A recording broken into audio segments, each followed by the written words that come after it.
I really feel that 26 is going to open up all kinds of new opportunities. Don't try and own it all.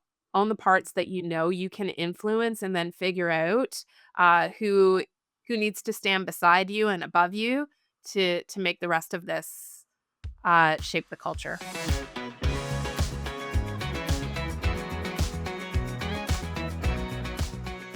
As we step into 2026, one thing is clear.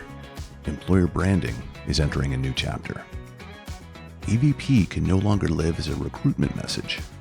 In 2026, it has to operate as a human contract, guiding leadership decisions, shaping daily experience, and holding up when talent can verify everything in real time. This is Blu Thread Conversations with Leandra Harris and Stacy Parker of Blu Ivy Group. Today's episode explores the 6 trends shaping employer branding in 2026 and what leaders need to be ready for now. Good morning, Stace. Good morning. I love that you have just the single name, Leandra. Thank you. I'm going to Yeah, try it this year. I love it. My new brand. I love it. I Thank love it. you. It suits Thank you. you. Thank you. I like it too. Stacy, Yes, today I feel like we're going to kind of do a recap of all of our it's that podcasts over, time of the year. right? It's that time of the year. And what we have planned to do is to talk about 2026 trends. Yeah. Before we get into the trends, Stace, I like how you suggested that we should pause and reflect on 2025 because we have seen a lot. Um, and some of the things that we have seen are concerning because they're, inhibiting organizations I hear. from seeing the impact and value of employer branding and an EVP can have on Yeah. performance, right? And growth of an organization. Yeah. So I love your idea. Like, let's first start there and Yeah. talk about like there's some myths out there that many believe in. And we want to be real with our listeners and share those myths with you because obviously we're very passionate. We've seen the impact an employer brand and EVP can have on an organization. So it's important that we kind of are upfront about the myths that exist today that many believe in. And then let's talk about our 6 trends for 2026. Yeah, honestly, like if I were to have a conversation with anyone about like what this last year has been, I think it was a real like shake up, wake up for the industry. It's time to evolve. Like you need to evolve. And it does not matter how much you yell to the masses that employer brand matters. You need to connect back to the business, and you need to look at the bigger picture. And I think you need to be honest about who you are Mhm. in the world of employer branding and what it is that you serve. Just be honest. Stop trying to be everything because there's a Yes. lot of components of this work. Be honest about who you are. And I think even uh, we had to face some of those questions this year. For sure. So let's start with myth 1. Stace, Yeah. what are kind of let's share some of Yeah. the things that we're seeing that we want to get set the record straight here. Yeah. That an EVP Mhm. is a talent marketing message. Mhm. It's talent marketing. Yeah. I think that's the first myth. Mhm. Um I and we know that really it's like I love to think of that EVP as the human contract. It's the what why people join and stay, why they want to be on the ride and deliver everything that the culture foundation is asking for. That Mhm. is your employee value proposition or your commitment to Yes. talent. Yeah. Yep. And if it is only used as a talent marketing message, it's serving no help to the organization in terms of retention. It's serving no help in terms of rallying talent around what you as leaders are trying to achieve. Because if you don't CHROs make sure that what you're telling candidates is being lived consistently internally, it's gonna hinder your ability. Absolutely, you're so right. It's I love the calls that you sometimes get. I got a call that was, I need help. Mhm, I need you to fix our Glassdoor and Indeed reviews mhm, and give me a campaign that's gonna attract talent. mhm. Those reviews were below an average of 2, and the solution was give me an EVP and campaign that's gonna fix this dynamic. Here's a Can't. prime example. No, it Yeah. can't. No. Like, that campaign is like the front door of a house, and when you step in, like, the EVP should be the foundation of the house, that it's got legs, it's got strength, and most are treating it like, "Let's just focus on that front door, that facade." Where do you think that myth has been like, what propagated that myth? Because it's so deeply entrenched. Yeah, like, the fact that they just focusing on that external messaging, and it's so interesting. Well, I think that, um, it kinda goes with the myth that values and behaviors Ah, aren't enough for your culture, right? So I feel like there's just a big misunderstanding that if you have values, you have a vision, you have behaviors, that's all you need to form a great culture. And then the EVP is just to help you recruit and market your organization. mhm. But what's missing, and we did this podcast, is what you said. If you're just talking about your values, which is what you stand for, Yeah, your mission is your purpose, your vision is where we're going, the behaviors are what we expect from you. Like you said, yeah, organizations need to move at a rapid rate. If you want this crew, if you want your people to feel inspired and to push and to work and to be productive, what are you going to do for them?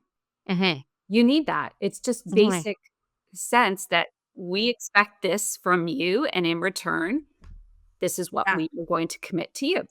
yeah, I think it's just a misunderstanding, or people don't understand the purpose of an EVP and what it yeah. is. Yeah, and Mm. I think, like, honestly, I know we talk about this a lot. I think a part of that the challenge is that early adopters were often talent acquisition, Yes. and their primary focus Yes. remains attracting talent. Um, a lot of organizations in the recruitment marketing space had huge demand over, that growth era and really used employer brand and recruitment marketing interchangeably, but they are not interchangeable strategies. And EVP is foundational to your culture framework, like you just talked about. And I think, yeah, like I really think that myth has evolved over the last few years because recruitment marketing often used EVP and employer brand interchangeably. Yeah. Yep. Good point. What other myths are you seeing? Authenticity, that Yes. word that we love to use, that, authenticity in your EVP and employer brand is gonna come from the interviews and the workshops that you do. That if employees said this is why they joined and stay, you've now got an authentic EVP, Mhm. and, that's Not true. not true. You got some data to back why you have an EVP, but that doesn't make it authentic. What really makes it authentic is that it is lived, that every leader is making decisions, messaging, um, behaving in ways that are aligned to what we're calling our promise, our employee value proposition. This is your human contract. Um, that it is acting as a governance system. That's when it's authentic because the company is using it to direct how it makes decisions and how it recognizes greatness. Yeah. If you don't see it, it's not It's real. not authentic. It's not No, authentic. no. Third, third myth you're seeing. Differentiation. Mm. Differentiation is gonna come from better copywriting. It's gonna come from more segmentation. Yep.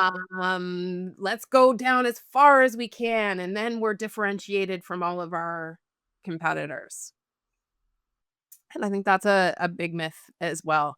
Like, you're in that case, again, we're really leaning into campaigns.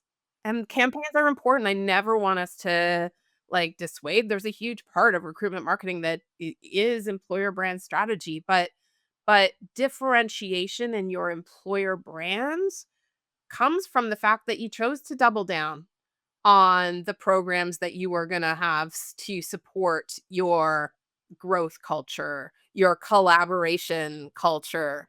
It's not because you've made that one tagline just a little bit sexier, and a part of why things are not as disparate anymore in industry EVPs is because that's all we focused on is language and campaign instead of all of the proof points of what makes your promise a little bit different. And I think to add to those, Stace, I mean, you've already mentioned them. Employer brand is not communications. I think you've Yeah, made that point very clear. It has to be integrated into the experience. You have to see it, you have to feel it, you have to experience it, yeah, or it's not real. And then, the EVP is not something or the employer brand is not something that is adopted across a global organization. It's not, "Okay, we did this work. This is our EVP. This is our employer brand, European regions, APAC. Here you go. yeah. Now do it, Now do it." and here's Um, the guidelines, now do it. exactly. Which it's not gonna be authentic because the culture and APAC is quite different from the culture in Europe, which is quite different from the culture in North America. So it's Yes. really important for that authenticity, for that realness, for people to experience it, that you dig a little deeper and understand what those EVP, those commitments truly mean, what they look like in APAC versus Europe versus North America. It's really important versus South America. Like, it's really important that that work Yeah, is done. how they use it, where they 100%. use it, 100%. why they Exactly. need it. Yeah, the Yes. problems that they need to solve are not the same as the problems emerging from HQ employer brand. I know, and we've seen organizations, like, I've worked with organizations where the central team was frustrated because Australia wanted to use different pictures and they weren't in the brand guidelines, but the sentiment, overall sentiment was still there, but it had that Australian kind of that a little bit of their culture and the way talent who cares? You're not Yeah, changing. It's still who the company is. There's proof points. It's too often we see examples where work is delayed because a region doesn't want to use the right photos or they want to use orange instead of blue to tell their story because who cares? why are we doing this? Why Why are are we we doing doing this? Why are Yeah, we doing this? yeah, This is the commitment, and if this commitment is going to be told better yeah, in Australia by yeah, replacing one word, yeah, because that is a common term in Australia that really resonates with talent, who cares? yeah, yeah. Well, and I know you hosted an executive roundtable Mhm. recently, and there was a lot of talk about the need for more I love it. adaptation, flexibility. Yeah, don't be a police state on this. Like, understand that perhaps those in Australia know best how to adapt um, some of the brand framework. And remember that that is a component. That is some of the marketing and the advertising messaging. Let's get back to what the foundational requirements are and why we're doing this. Exactly, the big why. Yeah. So let's talk. I mean, you and I could talk more about trends and what we're seeing, but let's talk about. Um, I mean, we could talk a lot about what's happened the past year, but let's talk about going forward. Hmm. 6 for 2026. Yeah. I love that. Let's keep it. Let's keep it Yeah. Every theme this year is 6 for 26. 6 for 26. What's the first trend you see, Stace? Yeah. Okay, before I do, I found it really interesting that a lot of what we're talking about was actually in our forecast for last year. Yes. So, I think perhaps some of the shifts in the economy, we were just a little bit ahead of some Yes. of those changes, but, like, the demand, the conversations are 100% now aligned, to these messages, and the first is, inside out branding, living the EVP, so using that EV I feel like we just keep talking about it, using the EVP as a management system, and it's so many leaders that we're having conversations with, 3 this week. It is about using the employee value proposition to connect talent, to reignite leaders and how they're doing the messaging, and to elevate the whole culture framework, the purpose, vision, values, and use this as that part of the human contract, the why we're all doing it together. We've had a lot of clients that have now made a much bigger effort to launch as an internal brand first. So we're going to send a big message, not just a launch day and events, but we're going to rebrand and message internally first on all of our programs Yep. that touch the employee life cycle. We're going to give our managers the tools and playbooks first, to make sure they know how to talk to it. So our employees see, experience, feel, and validate before we then decide that we need to do talent marketing externally. For sure, and what I love too, Stace, is the number of clients that have asked us now, "I don't need your help, uncovering an EVP. I actually need your help uncovering our culture story." Yeah. Well, right? Like, so we're getting more clients and we're working with them on their holistic story, what your values are, what your EVP is, behaviors, vision, Way more. holistically, right? So they're Yeah. looking at it not as this, okay, this is just for recruitment. We need to look at everything holistically, which you and Yeah. I Yeah, so yeah. happy. Yeah. Just this past week, a client that's like, "Listen, we redid our values. Mhm. They're we've got 'em. We've got our principles. There's like 16 of them. We've got commitments, but it's so confusing. Nobody knows how to use it, how they all fit together. Yeah. Can you help us, using the employee value proposition, create a simplified contract and Love that. commitment?" Yeah. Love that. Yeah. Second trend. Second trend, radical transparency. Yeah. So really, like, let's get down to the brass tacks. If you've Mm. got this EVP, let's start to see how it's lived. How Yes. does it show up regularly? Show me through pay transparency. Show me through how the way people's careers are advanced. Talk to me how you invest in it, where I will be able to turn. Um, let's talk about EDI, DEI, and how that continues to live in programs and experiences across the organization to drive belonging. Let's talk about your belief system on how managers are developed and what I can expect to get out of that contract. Like, so a lot more transparency externally on what it is that you offer. Yeah. Do you see any more on that? No, I agree. I Mm, think it's just mm. being real and when you were saying that, I was thinking about the culture handbooks and, policies that you and I have, clients have shared with us in the day. And it's like they need to ask themselves, this is 100-page document on all the, like, how are you actually showing some of these commitments in here? So it's just, I think it's Yeah, really stripping away and yeah, getting at the fundamentals, like more like how will they know that this is true? yeah. Yeah. Yeah. Yeah. Like, do a did you know? Did you Mm, know on this EVP pillar, did you know what programs we offer that support this? exactly. Did you know how your benefits, what parts of your benefits program support this? What parts of your variable comp support this? Yeah. What elements of the performance management that we have worked on actually support this? Like, yeah, I think it is so important. Trend 3, Yes. I a love this trend. successful CEO, I know.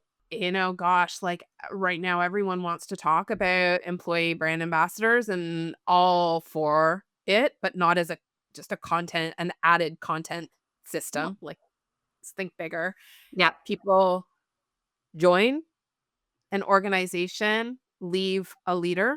More and more, the way we need to differentiate our organizations is by the leaders that we have invested in, and we're putting more and more money into training and developing. People trust leaders Yeah. and need to hear from them.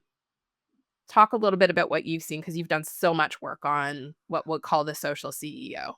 Yeah, well, I love like we're working with a client, Stace, that is now doing social posts. Some of their social media storytelling is showcasing leaders. Like we've seen, to your point, a lot of employee storytelling, which we don't want to lose. Of course, they're amazing. You know, a lot of clients do such a great job, but I don't see a lot of clients. And I love that this client is doing this, is like meet this leader and all the things that they have done that make them a great leader. Like what a great way to attract top talent. Like I want to work for her or I want to work for them. Like amazing, amazing. And I think just the CEO brand, how important it is because that brand has an impact. Your CEO's brand now, it's shown, has an impact on the valuation of your organization. So, once again, we spoke about this in a podcast.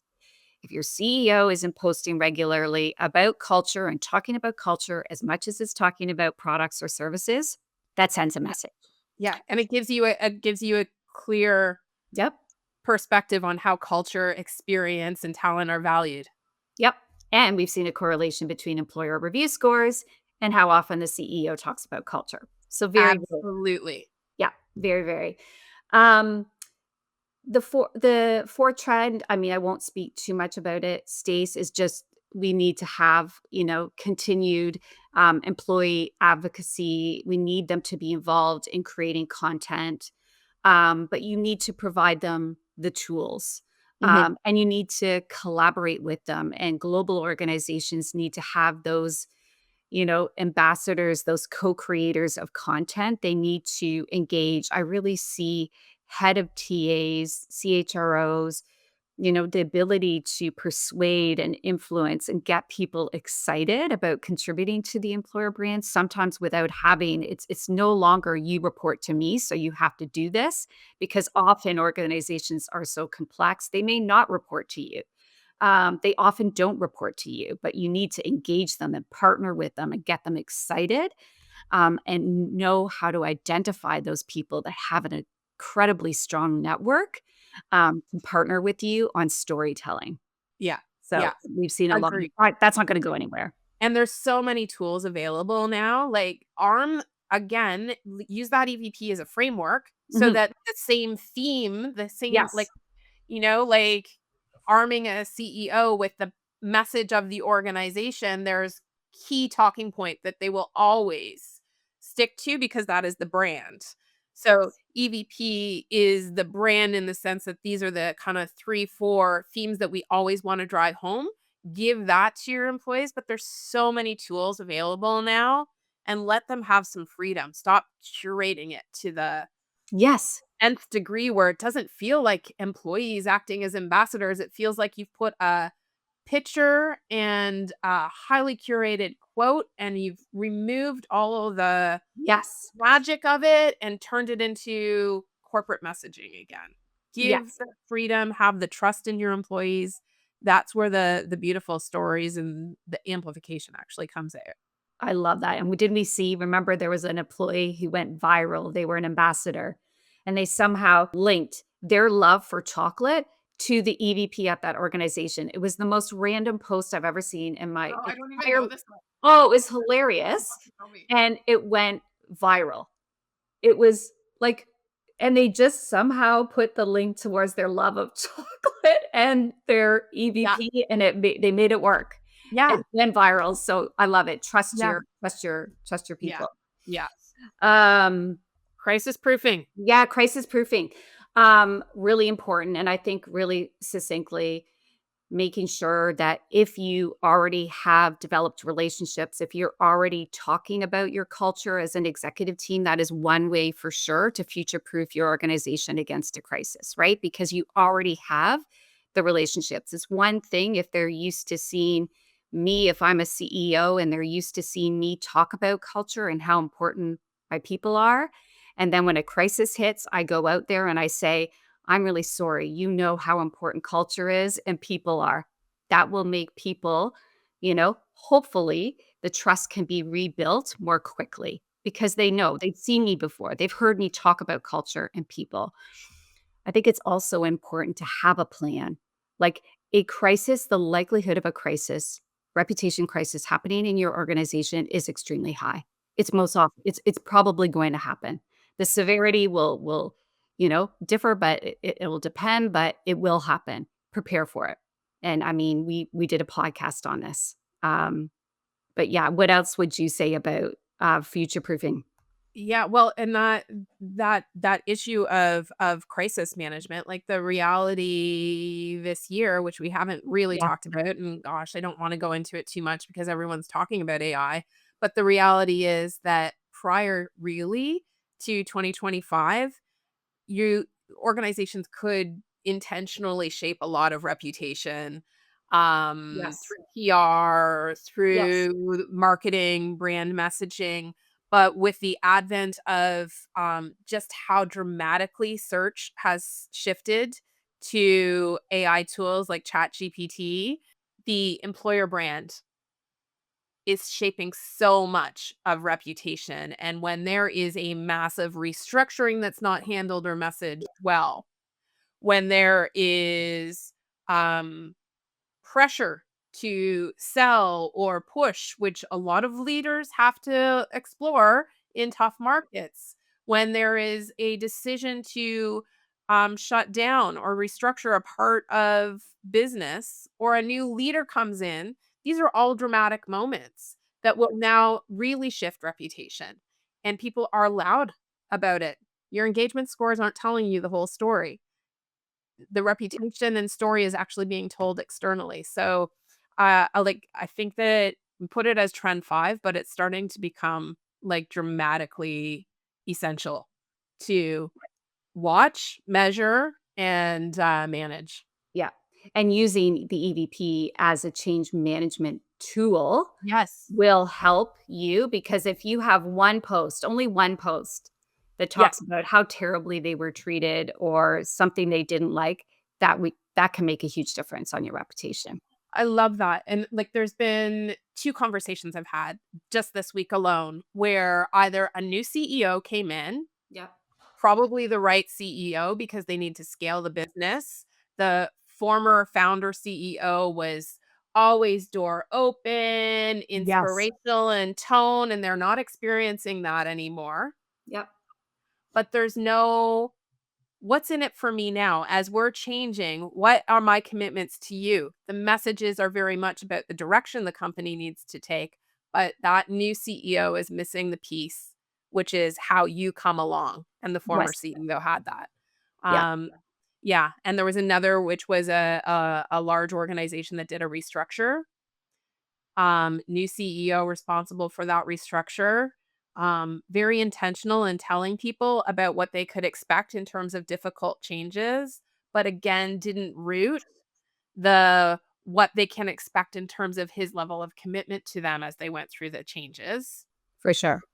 And what happens, psychological safety falls down, performance falls down. Yeah. Yeah.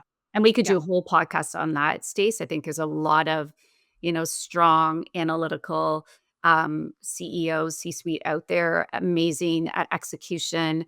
But they're going to have a tougher time relying on those skills Yeah. if they don't develop those skills of we're collaborating with you, we're partnering with you. This is why, this is our commitment to you, a huge, Yeah. incredible piece that they Yeah. need to Yeah. learn and adopt to get people to go where they want to go. Yeah. Um, Last trend, of course, we always will have this on our trend is measurement. So measuring the impact. I mean, if this work isn't contributing to higher performance, isn't impacting the bottom line, why are you doing it? Yeah. Why are you doing it? And it's really important that you measure those elements that can tell you that yes, this work is driving the right performance, right? So we're seeing organizations look at sentiment online. They're looking at what their leaders are talking about. They're looking at new hire quality. There's a multitude of metrics, but they need to be consistent. And you and I really see kind of three areas when you're looking at employer branding: leadership, right? Are they living it? The experience. Do the Yeah. employees believe in it? And then reputation and preference. Yeah. Do you have a good reputation out there, and do candidates choose you over other And and organizations? are customers choosing you? Yep, Are customers choosing you? Are you seeing that? Like, from the get, and we've tracked, market share yep, growth with organizations and have seen those that's what a CEO cares about. exactly. And when we talk about, like, earlier industries made some mistakes and led with a little bit of recruitment marketing as the priority. If the message of the value of this work and investment and time from people is the visits to the website, the number of applicants per job, LinkedIn followers, I've seen it's that too. it's no wonder that the value is not proven Yeah, of why this work needs to happen. It's time for a lot of people to elevate the game. 2026 is 100%. the year, and that's an exciting thing to Yeah, do. It affords so much opportunity for employer brands, talent acquisition, communications leaders yeah, to lift it up. yeah, and if you are right now, your priority as an employer brand leader is to develop amazing content and to see and to track the engagement of that content, you need to step back Yeah. because you're not gonna make the impact Yeah. that you need or should make or Yeah. can make on Yeah. the bottom line. Stace, we have like we talked a lot because you and I are a little bit passionate about this. Close us off, my friend. Close us Okay. off with words of wisdom. I don't know if I've got the words of wisdom this morning, but okay. So shift from messaging Yep. to governance systems. That's your Yep. EVP. Think about that. Your EVP is a human contract. Yep. It is not a campaign. Nope. It is a human contract. The campaigns follow. Culture is that narrative is the and descriptions are kind of shifting from this is what we need from you Mhm. to this is how we do it together. It's reciprocal. Culture is reciprocal. Credibility is earned, and that Love that. requires leadership and employees. And the culture only works when an EVP is binding.